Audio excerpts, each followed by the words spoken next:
পৰেশ কাইদেউ আপোনালোকে মই শুনা নাই মোক আকৌ আগতেও এজনে সুধিলে প্ৰাগৰ পৰাও মই এটা কথা কওঁ দেই আপোনালোকক পৰেশ কাইদেউ মানুহটো কি হৈছে আপোনালোকে নিজে কওকচোন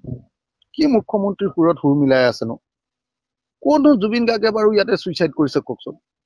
পৰেশ কাইদেউক আমি চবেই সন্মান কৰো চবেই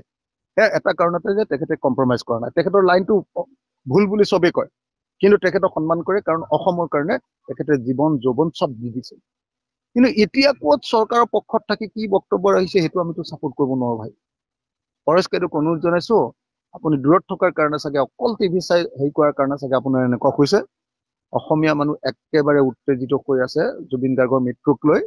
আপুনি এইবিলাক কথা নকব জুবিন গাৰ্গে কোনো চুইচাইড কৰা নাই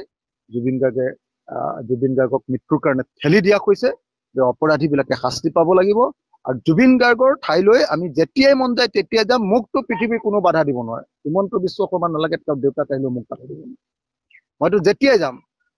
এইটো হিমন্ত বিশ্ব শৰ্মাই কওক পৰেশ বৰুৱাই কওক অন্য কোনোবাই কওক মই কৈছো বাৰম্বাৰ কৈছো যে হিমন্ত বিশ্ব শৰ্মাৰ দেউতাক আহিলেও মই নামানো নহব জুবিন গাৰ্গৰ থলীলৈ মই যেতিয়া মন যায় তেতিয়া যাম কোনেও বাধা দিব নোৱাৰে কোনো অসমীয়াকে বাধা দিব নোৱাৰে কালি পাৰিলে জানো মই সকলো অসমীয়াকে আহ্বান জনাইছো আপোনালোকে দিনে ৰাতিয়ে যেতিয়াই মন যায় তেতিয়াই আহক